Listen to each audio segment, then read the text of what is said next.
Pernah kepikiran nggak sih, cara kita belajar sekarang ini udah cukup belum ya buat masa depan? Nah, hari ini kita bakal bongkar satu ide keren yang coba jawab pertanyaan itu. Namanya edupreneurship. Yuk, kita bedah bareng-bareng. Dan ini tuh bukan pertanyaan iseng loh, ini beneran soal masa depan kita semua. Coba deh kita pikir, sekolah-sekolah kita sekarang ini lebih banyak nyetak penghafal atau justru calon inovator? Nah, itu dia, persis disitulah masalahnya. Dan edupreneurship ini hadir sebagai solusinya. Oke, biar gampang ngertinya, kita bakal bangun konsep ini pelan-pelan. Kayak ngebangun rumah aja.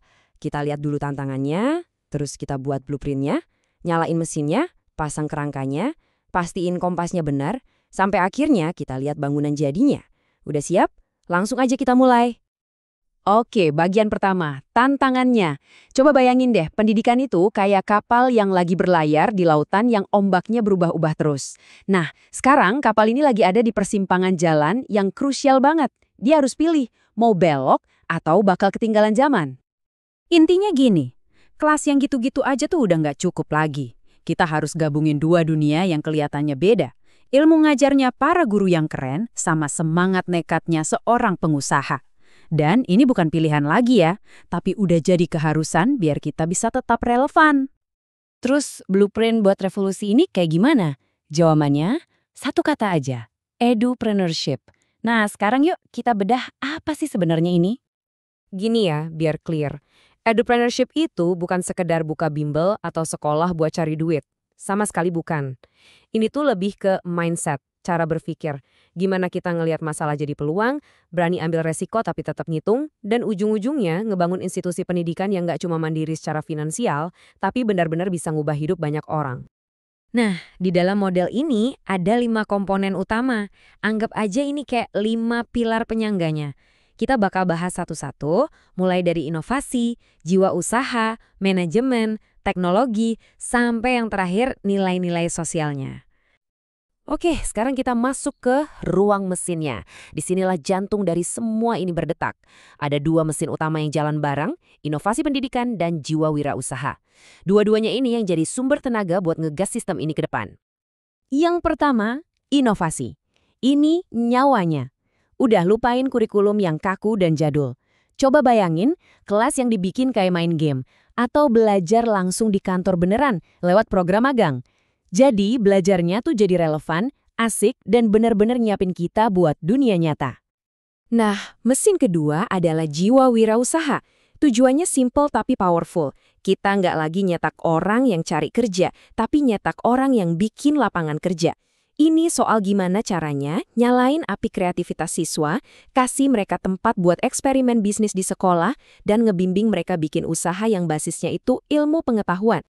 Dan lihat deh hasilnya. Kalau inovasi dan semangat wirausaha ini digabungin, yang lahir itu generasi yang nggak nunggu disuruh, tapi langsung ciptain solusi. Mereka ini yang siap mengubah dunia.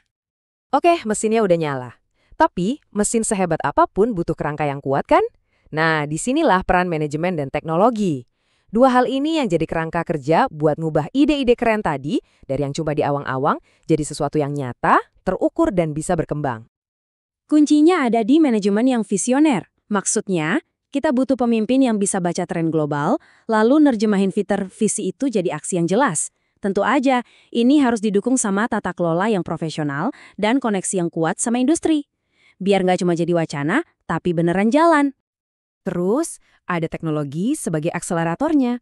Dan ini bukan cuma soal kelas online ya, jauh lebih dari itu. Bayangin, kita bisa masarin produk pendidikan ke seluruh dunia lewat digital marketing. Siswa-siswanya dibekali skill masa depan kayak AI dan Big Data. Nah, ini cara teknologi ngebuka pintu rezeki baru buat lembaga pendidikan. Jadi, ingat ya kombinasinya. Manajemen yang bikin ide jadi nyata, teknologi yang ngasih sayap biar bisa terbang tinggi. Dua-duanya ini satu paket, nggak bisa dipisahin. Nah, kita sampai ke komponen kelima. Dan ini penting banget. Ini fondasinya. Tanpa ini, semua yang tadi kita bangun bisa salah arah. Kita sebut aja ini kompasnya, yaitu nilai-nilai sosial. Inilah yang bikin edupreneurship itu beda dari bisnis biasa. Tujuannya bukan cuma cari untung, fokus utamanya itu dampak sosial. Pertanyaannya selalu, gimana caranya kita bisa bikin masyarakat jadi lebih baik? Makanya etika, kejujuran, tanggung jawab, itu semua jadi pilar utamanya. Demi kebaikan kita bareng-bareng. Jadi bisa dibilang ini pembedanya.